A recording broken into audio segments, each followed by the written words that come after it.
tardes. Buenas tardes a todos por venir hoy. Es un día especial. Se cumplen 200 años del nacimiento de Jaime. Y me uno a las voces de mis compañeros aquí.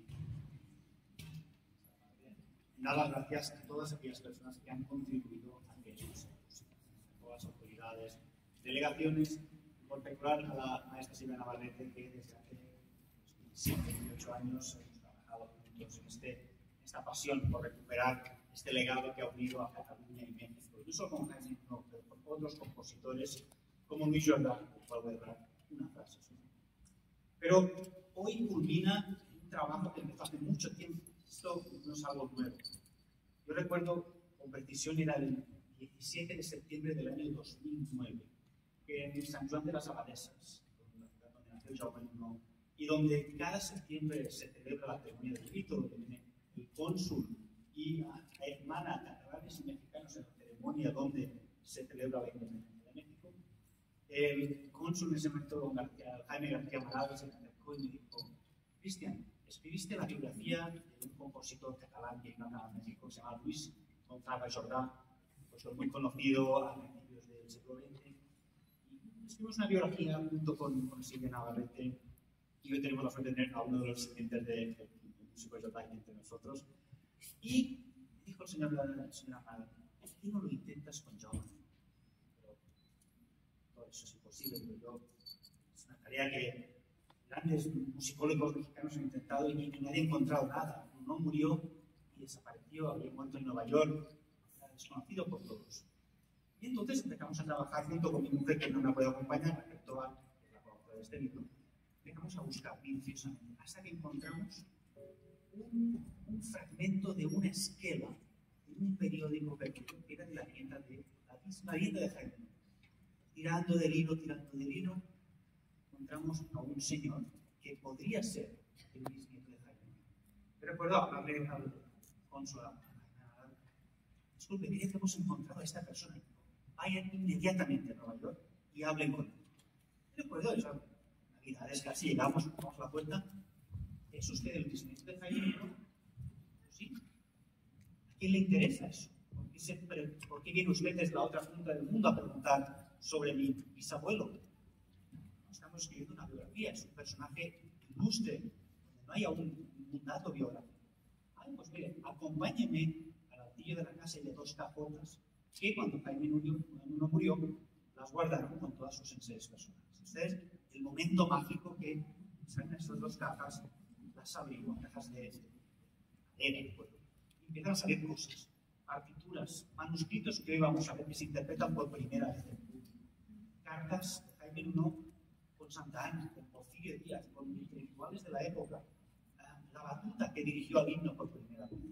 Todo ese acervo, por primera vez en 150 años, nos aparece. Pasamos rápido al futuro, de ahí llegó esta biografía que se ha publicado y se publicará más veces porque contiene datos únicos, datos que no hemos visto nunca antes y que ahora les voy a referir muy breve. Pero lo que les quería comentar antes de empezar mi pequeña descripción es que Jaime I no acaba.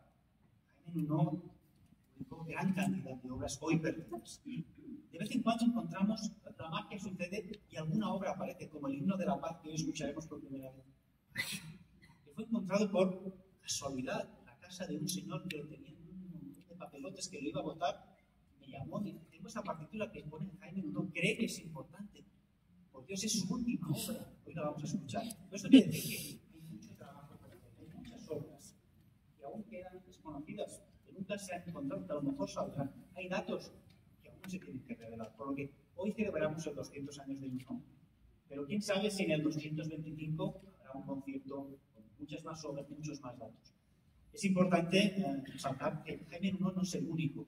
Hubo gran cantidad de músicos, gran cantidad de artistas que vinieron a Cataluña, a México, y que hoy en día están completamente olvidados. Celebramos uno por razones obvias, pero hay mucho trabajo para ir creando estos puentes, que sigan redescubriendo a esta gente que fue celebrada en su momento, pero que hoy en día justamente han sido olvidados por todos.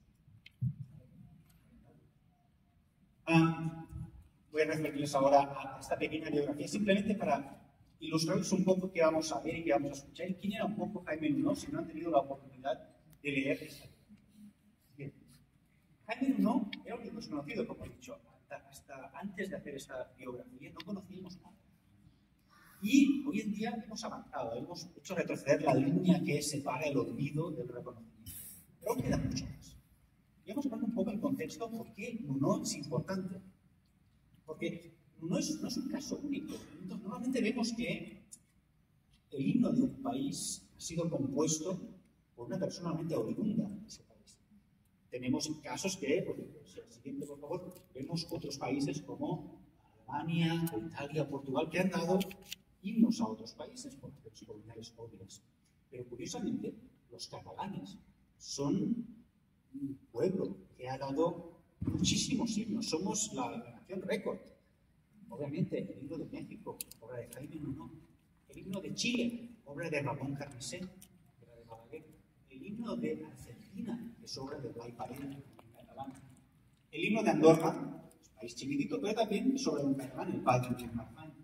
Después tenemos el himno de Puerto Rico, que a pesar de no ser nación, pues el protectorado norteamericano, su himno es obra de Félix Astor, que era de el himno de Paraguay, uno de los primeros, no, de Panamá, perdón, uno de los primeros himnos de Panamá era obra de Albert Alemán, que hoy en día ha sido cambiado, pero era obra también de un catalán que se había ido a Panamá. Después tenemos Jaume Sagalés, primer himno de Paraguay, es obra de Jaume Sagalés también. Después tenemos el himno de la ONU, que no es un país, pero es una entidad suficientemente importante, que es obra de la violonchelista Pau Casals. Y si continuamos, himnos tan raros como el himno de la India, la armonización oficial del himno de la India, es obra de Francesc Casanovas, que era el director del Conservatorio de Calcuta. Imagínense un catalán que cruzó el mundo para ir a los años 60 a Calcuta, otra historia fascinante. Después tenemos, como no, el himno catalán, que es obra de Francesc Calió, saca dos. Y finalmente, no menos importante, el himno del Barça, que es obra de España. Como pueden ustedes ver, los catalanes somos portadores del himno. Y México es un ejemplo, pero es curioso como esta nación, que es una nación reconocida, siempre ha podido crear himnos o símbolos patrios en otras patrias que los han acogido. La familia Nuno, muy brevemente, para que nos veamos dónde estamos y cómo hemos llegado aquí. Jaime Nuno se casó en dos ocasiones. Una primera vez que se casó con Dolores, que se llamaba Dolores, y tuvo una primera hija que se llamó Dolores Nuno, que curiosamente, a través del destino, vivía en el mismo pueblo donde vivía, que es un poquito se fue de Barcelona, Tablasa. Nuno se fue a vivir a América, se falleció y se casó con Kate Cecilia Remington, que vivía en Buffalo y era como 30 o 40 años más joven que él, ¿no? Y era la heredera de un gran imperio, de las máquinas de escribir Remington, de la familia Remington. Ahí Nuno tiene tres descendientes: Cecilia Madeleine Nuno, que falleció a la corta edad, por polio; James Francis Nuno, que es el hijo de Nuno, que hay una anécdota muy curiosa porque en esa época se desarrollaba la guerra entre España y los Estados Unidos por Cuba. Este chico se listó un uniforme norteamericano y se alistó para ir a la guerra. Ahí cuando Jaime Nuno dice la historia familiar, le dice: pero ¿cómo vas a ir a Cuba a competir contra tu patria? Y no lo dejó ir a combatir a Cuba. Y finalmente tenemos a Christine Mercedes Nuno, que fue enfermera durante la Guerra Mundial, la Segunda Guerra Mundial, en Japón, y está enterrada actualmente en el cementerio de Arlington. De esto, solo Jaime Nuno, James Francis Nuno, tuvo descendencia. Aquí tenemos a los tres hijos que tuvo, a los dos hijos. En esta fotografía chiquitita, a lo mejor se ve a Jaime Nuno, que señala la cámara, y hay un bebito, es Gertrude Francis Nuno, que es la señora que yo encontré en la esquela. Si continuamos, veremos que esta señora se casó con Edward Bradford Craving, que vivía en Buffalo, en el norte de Estados Unidos, y finalmente nació Edward Bradford Craving Jr., que es el bisnieto de Jaime Nuno, al que tuvimos la suerte de conocer. Aquí tenemos una fotografía, si podemos ir a la anterior, donde se veía, aquí se ve el encuentro, el día que fuimos y nos abrieron la caja, y el hombre sorprendido que nos pudiéramos encontrar esos documentos. Ese es Edward Bradford Craving y su mujer, que aún viven en el estado de Nueva York, los viajé recientemente, y es gracias a él que hoy podemos recuperar todas estas cosas. En esas dos cajas que teníamos encontramos gran cantidad de cosas. Entre ellas, siguiente, los ensayos personales de Jaime Nuno. Él fue maestro de música, aparte de compositor. teníamos sus diapasones, metrónomos, la pluma con la que escribía sus partituras. La batuta de abajo es la que supuestamente dirigió el himno por primera vez. Si pasamos a la siguiente, veremos también gran cantidad de medallas, títulos. Todo esto lo fotografiamos y vemos que Nuno fue muy reconocido en su momento. Y objetos personales, su bastón, su sello, su reloj y, curiosamente, la banqueta del piano de Jaime Nuno. En el día en que presentamos por primera vez esta investigación, la familia de Jaime Nuno vino desde Nueva York al San Joan de las Abadesas para inaugurar esa exposición que veremos mañana en el Museo de la Cantillera y regalaron la banqueta del piano donde Jaime Nuno se sentía toda su vida. Eso está guardado en la casa natal de Jaime Nuno. ¿Dónde nace Jaime Nuno? Jaime Nuno nace, lo contamos en San Joan de las Abadesas. Para aquellos que aún no han tenido la oportunidad de visitarlo, les recomiendo que lo visiten. Es un pueblito en el norte de Cataluña. Y esa es la casa supuesta casa de Jaime Nuno, donde había nacido. Y después de este proceso de descubrimiento, de restauración, lo que sucedió es que el gobierno se interesó mucho en recuperar esa casa. Esa casa estaba semi-abandonada. Y lo que hicieron es la remodelaron, hicieron un centro para la gente mayor, hicieron una biblioteca, hicieron el espacio Jaime Nuno, donde hay un lugar. Curiosamente, como les he dicho, como siempre tenemos que estar investigando, años más tarde descubrimos que no era exactamente la casa de Jaime Nuno, la casa de Jaime Nuno era 2 casas más abajo. Pero el bien estaba hecho y esta casa hoy en día la recordamos como la casa de Jaime. Muy brevemente les cuento la historia para que un poco. Jaime Nuno nace en 1824. Hubo una epidemia grave de cólera en su ciudad y su mamá decidió traerlo a Barcelona a vivir con un tío. Y Jaime Nuno rápidamente tiene una muy buena voz, una muy buena predisposición para la música y lo fundan como cantante en la Catedral de Barcelona.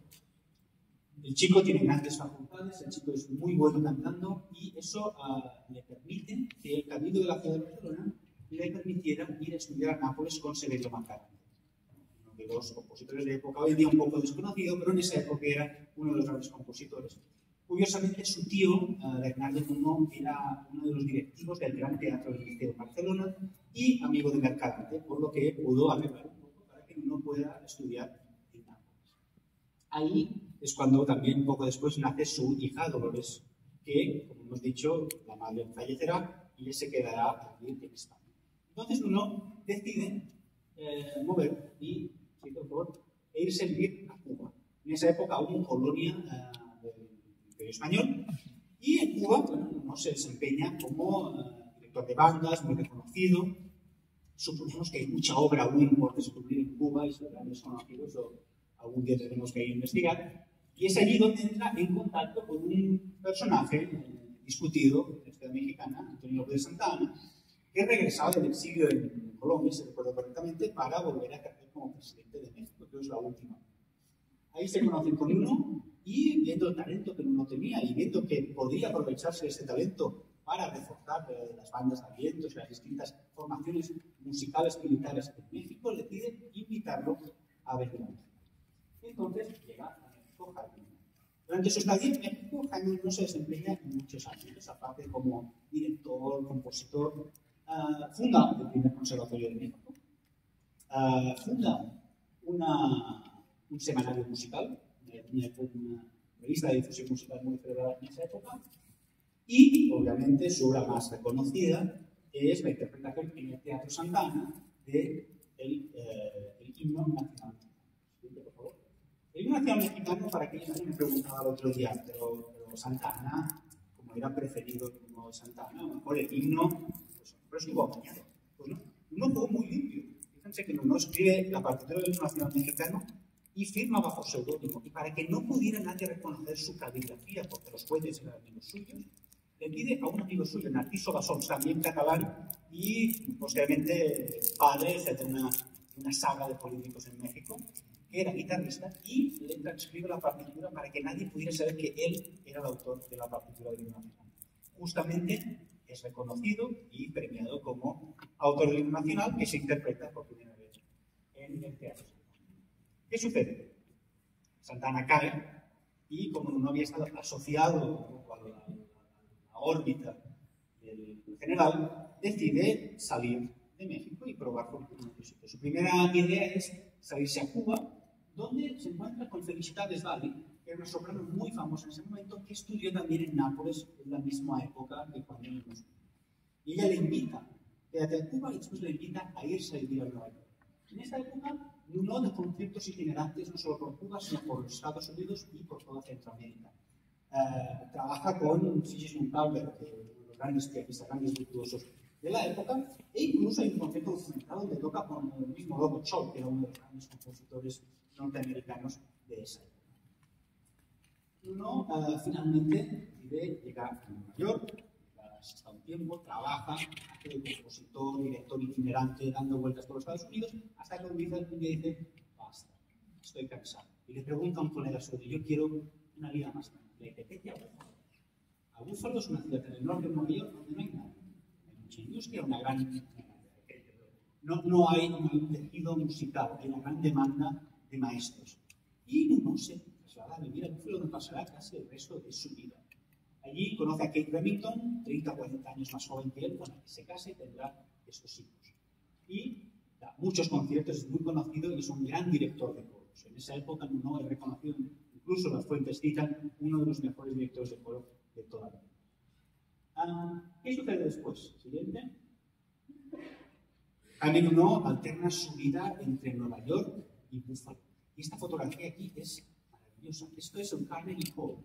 El año después de ser inaugurado en Nueva York. Es una de las salas de concierto más importantes de la ciudad. Jaime Nuno, por favor, Jaime Nuno tenía una sala donde daba clases a sus alumnos. Y durante este periodo de investigación, recuerdo un día fui al Carnegie Hall, me entrevisté con el director y le enseñé esta fotografía. Y dice, no tenemos ningún documento de esa época, todo se quemó en el año 1920. Y se quedó alucinado de que ese documento, obviamente lo tiene allí enmarcado, es un documento único, porque Jaime Nuno parece ser que fue uno de los primeros maestros de música en el Carnegie Hall. Una cosa rarísima, pero un dato muy interesante. ¿Qué sucede después? Esta es la parte más conocida, que es cuando Jaime Nuno, ya en su edad adulta, está en Búfalo y un día está tomando sus alimentos y entra un representante de la delegación mexicana a la Exposición Universal que se está celebrando. Y la camarera, muy discreta, le dice, señora, hay un viejito que habla español como usted. Ay, ¿quién es? No, se llama Jaime Nuno. Entonces el representante, que la invita, se levanta, se le acerca y dice, ¿es usted Jaime Nuno? Y dice, sí. La patria cree que usted había muerto. Usted es el compositor de nuestro himno. Y no se sorprende. Pero aún se toca el himno, aún hay alguien que lo escuche. Sí, como no, para él fue una sorpresa. ¿Qué sucede? México lo invita a ser celebrado a visitar la ciudad, a visitar por el país. Desde que no entra por el norte de los Estados Unidos en ferrocarril hasta que llega a la Ciudad de México, él, lo que ya está escrito en una de sus cartas, en cada estación, por pequeño que fuera el pueblo, para el tren, me hacen bajar y me hacen dirigir el himno nacional. Un viaje que debería haber tardado 2 o 3 días en ferrocarril. Yo pensaría que no hace falta, claro. Lo que sucedía es que en cada lugar le regalaban una medalla. Es verdad que en la caja que descubrimos se ven montañas de medallas de San Luis Potosí, San Miguel de Allende, en todo lugar se regalaban una medalla. ¿Podríamos apagar el foco, por favor? No, voy a continuar. Ese fue su primer viaje, fue muy reconocido. En 1904, México vuelve a invitar a Jaime Nuno a dar una vuelta, un paseo, un viaje por toda la República. Y ahí fue cuando Jaime Nuno visita México, visita Orizaba, visita Veracruz y muchas otras ciudades. Si necesitaríamos apagar la luz, estas fotos que vimos son muy bonitas. Pido el apoyo a los técnicos si nos pueden apagar la luz del escenario. Gracias. Ahí tenemos la última fotografía de Jaime Nuno en vida, 1906, en su segunda visita a México. Poco después, Jaime Nuno muere, pero fíjense que el espíritu de sacrificio que tenía este hombre, que ya en el último año de su vida escribe una carta a José de Limantur, en ese momento ministro de Finanzas de México, y dice, por favor, busquen una plaza de maestro en un conservatorio. Aún me siento con energía y con vigor para poder trabajar. La respuesta a esa carta nunca llega porque no realmente fallece. Y es enterrado en el cementerio de Forest Lawn en Buffalo. Pero, ¿qué sucede? Poco después, el pueblo mexicano empieza a sorprenderse. ¿Cómo es que no está con nosotros? ¿Cómo es que que nos ha dado nuestro himno nacional no está? Esa frase tan bonita que no duerma en su eterno en medio del pueblo mexicano, que la patria tiene su sepulcro. Y ahí es cuando se hace una petición popular en los Estados Unidos para repatriar los restos de Jaime I a México. Y aquí tenemos esta imagen que fue publicada en la revista Life, que es el momento en que se exhuma el cuerpo de Jaime I.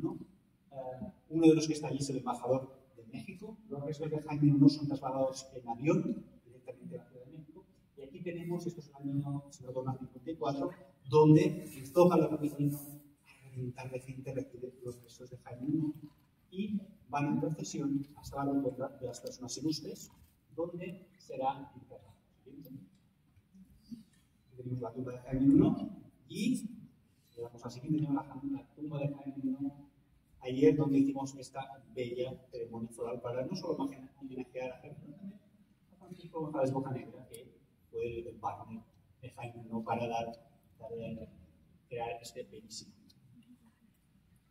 Ya para concluir, les animo a leer este libro porque hay muchísimos más datos y yo lo estoy haciendo muy breve, pero hay una frase muy bonita que Jaime I pronuncia en su primera visita a la Ciudad de México en 1901. En ese momento la comunidad, que aún no estaba articulada alrededor de los catalá o de la representación de la Generalitat, obviamente, le invitan y hacen una fiesta. En esta fiesta toca Louis Joseph, que es el primer compositor que me puso a mí para escribir el libro de Jaime I. Y Jaime I dice estas palabras que fueron citadas en la prensa y que creo que son muy representativas del sentimiento que vinculan nuestros dos países. El espíritu catalán flota cariñosísimo sobre el pueblo de México. Que Dios proteja a esta patria adoptiva y que ella ampare a todos los catalanes que se han cobijado bajo de su nombre. No creo que haya una frase más bonita para representar el sentimiento con el que uno se sintió cobijado, se sintió reconocido por esta patria mexicana que tuvo. Con esto finalizo mis breves palabras. Creo que sepan algo más de Jaime I, que les haya gustado. Como he dicho, es un trabajo que empieza hoy. Tenemos un trabajo fantástico para escuchar estas obras inéditas. Escuchen porque es una cosa única. No tenemos muchas oportunidades de escuchar por primera vez obras de Jaime I que han pasado años en un cajón. Y después de muchos trabajos por todos, que les agradezco una vez más, hoy vamos a entender. Muchísimas gracias.